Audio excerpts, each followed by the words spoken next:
मैं भी पिछले दिनों इस रायबरेली के सांसद श्री राहुल गांधी जी के एक बयान को पढ़ रहा था। उनका बयान, ये महाराष्ट्र के अंदर उन्होंने एक बयान दिया और उन्होंने बयान दिया कि महिलाएं मनुस्मृति के बंधन को तोड़ करके अब बाहर आ जाएं। राहुल जी एक राहुल गांधी के रूप में आपसे देश बहुत अपेक्षा नहीं करता है, कोई अपेक्षा नहीं करता है, लेकिन भारत की संसद में, भारत की सर्वोच्च पंचायत में नेता प्रतिपक्ष के रूप में आपको देश के लोकतंत्र के प्रति जवाबदेही बनाता है।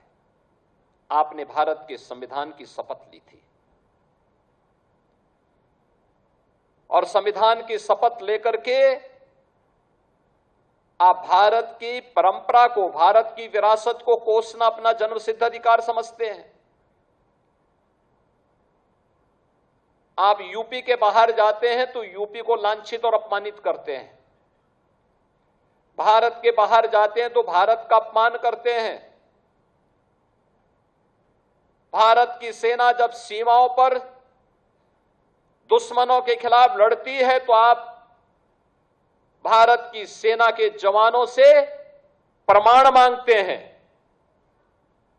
आतंकवाद के खिलाफ देश की लड़ाई में देशद्रोही तत्वों को आप प्रत्यक्ष और अप्रत्यक्ष रूप से प्रोत्साहित करते हैं। अयोध्या में प्रभु श्री राम के अस्तित्व पर आपकी पार्टी प्रश्न खड़ा करती है और लोकतंत्र के प्रति आपकी निष्ठा क्या है, ये तो इस देश ने 1975 में आपातकाल की काली साया को देखा है। आप मनु पर या राम पर या भारत की विरासत पर टिप्पणी करते हैं।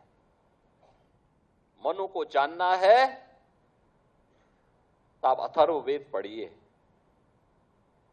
शतपथ ब्राह्मण पढ़िए, मत्स्य पुराण पढ़िए।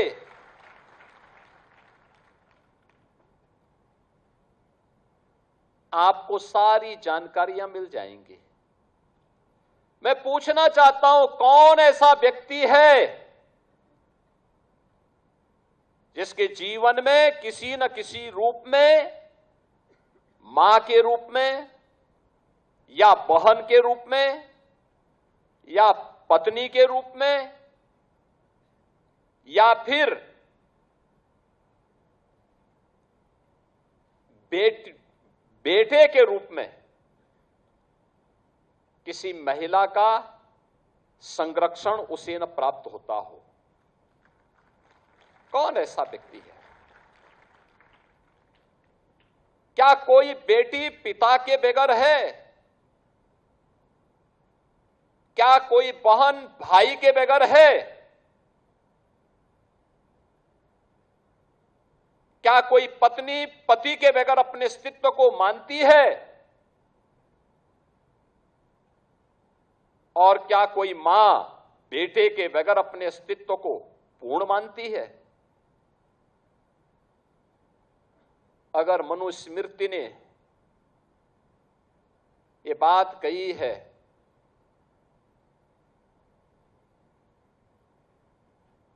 आप बताइए सही बात क्या है?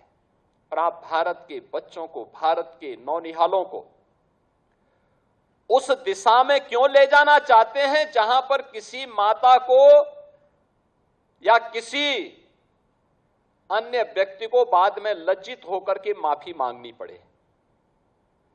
आपने देखा होगा जंतर मंतर में अभी एक बेटी ने प्रधानमंत्री जी मोदी जी के प्रति किस प्रकार की अभद्र भाषा का प्रयोग किया था, और बाद में उस बेटी की मां, वो बेटी भी अपने शब्दों को वापस लेती है, माफी मांगती है। उसकी माता पिता ने भी इस बात को स्वीकार किया कि उनकी बेटी ने गलत बोला है।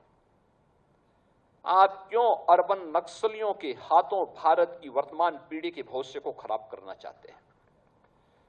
क्यों भारत की विरासत को बर्बाद करना चाहते हैं?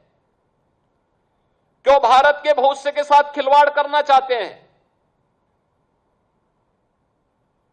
आपसे एक जिम्मेदार नेता प्रतिपक्ष के रूप में अपनी सकारात्मक भूमिका की अपेक्षा देश रखता था, लेकिन आपने उन भूमिकाओं को भी बर्बाद कर दिया, समाप्त कर दिया है।